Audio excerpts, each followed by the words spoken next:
guys, welcome back to my channel. So today, I feel like I'm blending in, kind of. Like it's not grey, but it kind of blends in a little bit. Today I wanted to do just a kind of quick chatty video, because I get this question so many times on my Instagram in DMs about like that you're really struggling to have a theme or cohesive feed on Instagram. And I just thought I would jump on and talk about it, and also talk about some tips on easy ways to do it, because I personally now I really don't find it hard to keep it cohesive. I've spoken about this before, but I feel like I don't find it hard because like this is genuinely like my vibe, my style. Like I love what I post. That's why I post it, because I like it, and the vibes I post is me. So everything's going to fit because it's truly me, you know? So I feel like that's what you need to find. But at the same time, like, don't stress about it. Like, it is just Instagram. And I know we all love to have an aesthetic, perfectly cool looking feed, but it is just Instagram, and don't stress too much. Like, if one picture doesn't fit, it's okay. Don't worry. It's fine. So I think a theme to me, or a cohesive feed on Instagram is kind of more about the colour palette you choose. You kind of have to just work with the colour palette that you relate to most, and that you wear most, and that you love, like a colour palette that you love. I love neutrals. I love black. I wear a lot of all black, as you guys know. And if I'm not wearing black, it will always be a neutral colour, pretty much, like a grey, like this, even though it's kind of grey, kind of green. What is this going on? My hair's a mess. So just ignore my hair today. But yeah, it's like grey green, but it's still very neutral, almost like a muted tone. That is the colours I wear. I wear nude, I wear grey, white, cream, black. Yeah. So everything's gonna go, because that is my colour palette of my life, not just Instagram photos. Like, that is my life colours, you know? So I feel like that's the difference. Like, if you're trying to make a feed work for you that's not truly you, and isn't really what you do on an everyday basis, so if you're trying to portray this certain vibe on Instagram and you're not like that in real life, then you are going to struggle, because every photo you're going to have to be thinking of, oh, hold on, what is my Instagram colour palette right now, you know? Which is fine, like, you can do that, but that is why you're finding it hard, if you're finding it hard. I've said this before as well, that it's fine to weave in and out of different colour palettes. That's totally fine.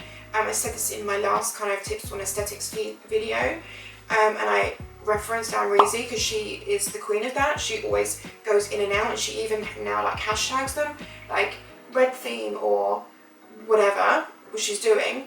Like, that's totally cool, and like, that is hard work. Like, it's hard work. For example, if she's in like a yellow period, then she will have to really think about what she's going to wear, and where she's going to take photos, and filler photos that fit in with that particular feed.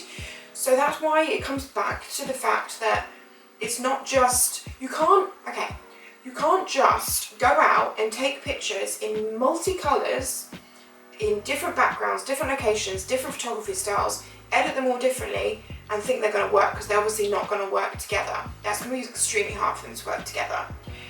For me, for example, as I said, my page is very neutral tones, and a lot of black clothes, white clothes, new clothes. I've just said that. But for me, that means every photo is going to work. If I suddenly went out in a red dress, it's going to be hard to make that fit my page.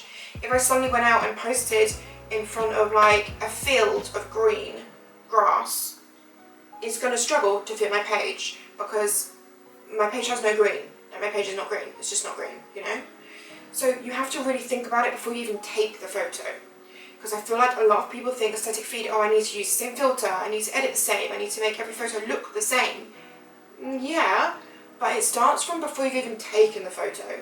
The styling of your outfit, the colours of your outfit, your location colour, all of that is a massive, not even a massive factor, it is the factors that determine what your feed is going to look like, you know? So that's where I think people struggle, or where you guys maybe struggle when you message me, that you really have to focus on what you love and just post what you love, and the chances are that that will become a theme because it's you, and it will be all similar because that is you and that is your style. Does that make sense?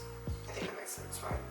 Another tip, which I do a lot, is sometimes you might have a photo that you love, but it doesn't fit your page.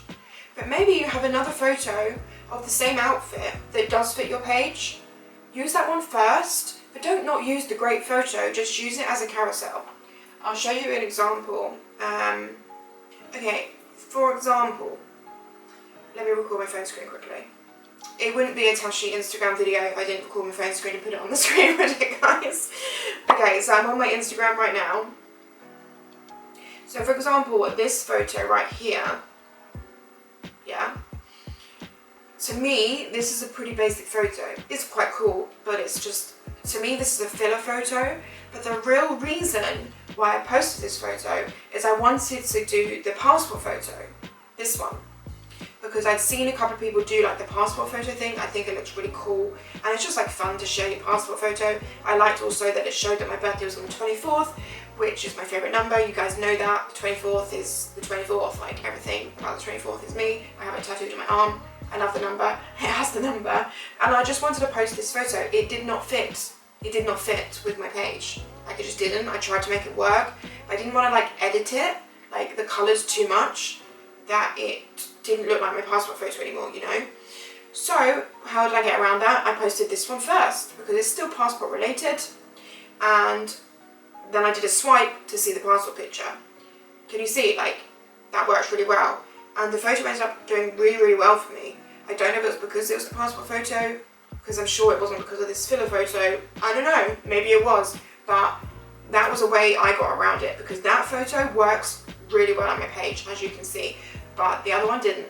So yeah, so that is another way you can get around it. If you've taken a shoot and maybe the first photo that you love doesn't fit as well, use the other one and just do it as a swipe carousel. Like, I love a carousel. I think it just is cool to have a carousel. Another thing I would say about having your feed a bit more cohesive, and I have spoken about this before, but maybe you haven't watched my other videos, maybe you're new to my channel. If you are, click the subscribe button because that would be great.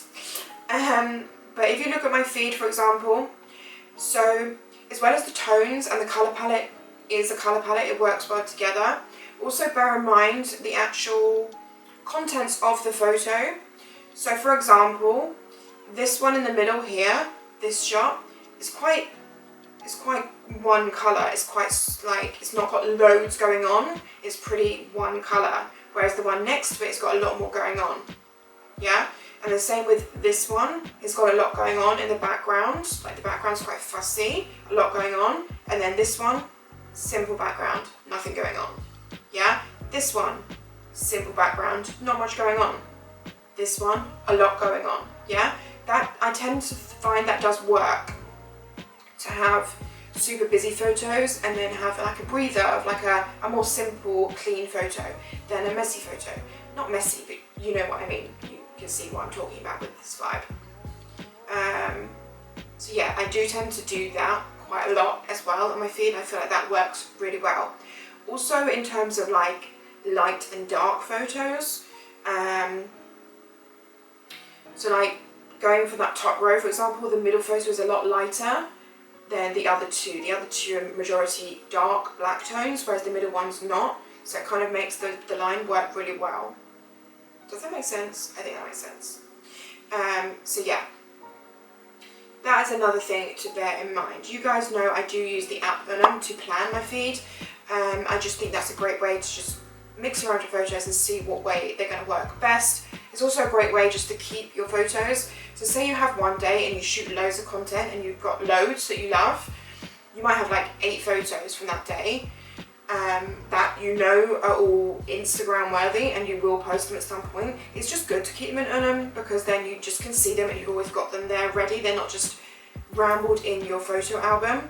And then the other thing I do have is if I go into my photo album, I actually have a specific bank stock photos where I keep all of like photos that don't fit into my UNUM, because I don't purchase the full UNUM, I just have the free version, so you only get a certain amount of grids. I don't know, my voice is getting really crooked. Yeah, I think that's all I have to say today. Any questions, leave them below.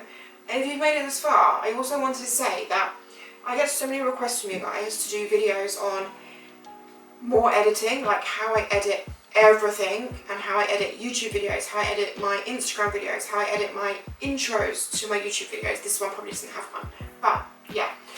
I do want to do this, but I don't know how to do it, because you guys know that if you're not new here, that I do a lot of helpful videos on how to edit stuff and tips and tricks for Instagram and cool effects for Instagram. And I've spoken about it briefly in a video before about people, like big people, that take those ideas and I know watch my videos and then use them, which is cool. And that's totally why I'm making the videos, to help people.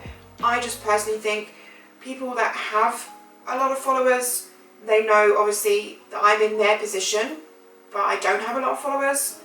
They should credit in some way, I think, personally.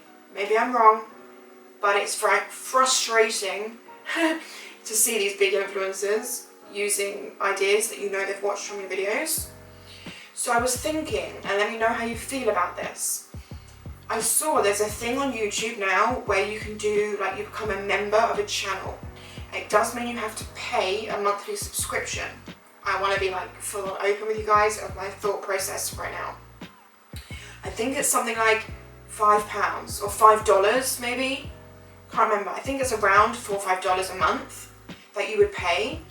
So you would pay that to be a member of my channel, and that basically means that you get access to a whole other section of videos that just a normal subscriber wouldn't have.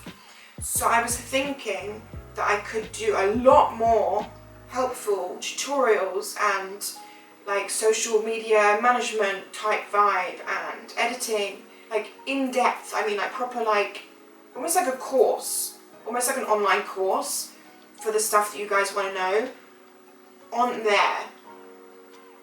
Because I feel like if I did it on there, it would take this problem I have away of the bigger people kind of using all my cool ideas. Do you know what I mean? I feel like it would take that away. And also at the same time, if you were going to do one of these courses, like, I'm just being real with you, if you were going to do like an editing course or a social media course or anything like that, they're really expensive. So I feel like £5 a month, if it is that, I'm sure it is something around there, is not a lot for what I feel I have to offer you. But let me know your thoughts, because I'm obviously not going to do it if you guys are like, no way, like I'm not going to do that. But if you guys really want to know and you want to learn and more in-depth stuff, then I feel like that is the best way that I could do it, and it would be much more specific. You can also, with it, I believe, do like live online stuff. So it means I could be teaching you stuff while you guys are online, and we can actually talk about it and I can explain it, and you can ask questions like live in the moment, which I think would be really good, because most of the time when I put these videos out, you guys have loads of questions, and then I have to try and reply in the comments, and sometimes it's really long to reply, like, because it's hard to explain when you're typing.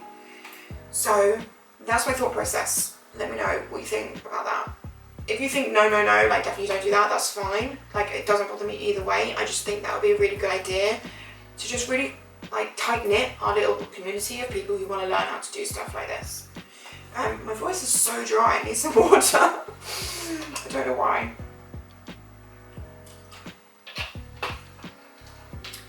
Okay, so that's everything for this video, guys. I hope you found it helpful. Give it a thumbs up if you did, and I'll see you in my next video. Bye, guys.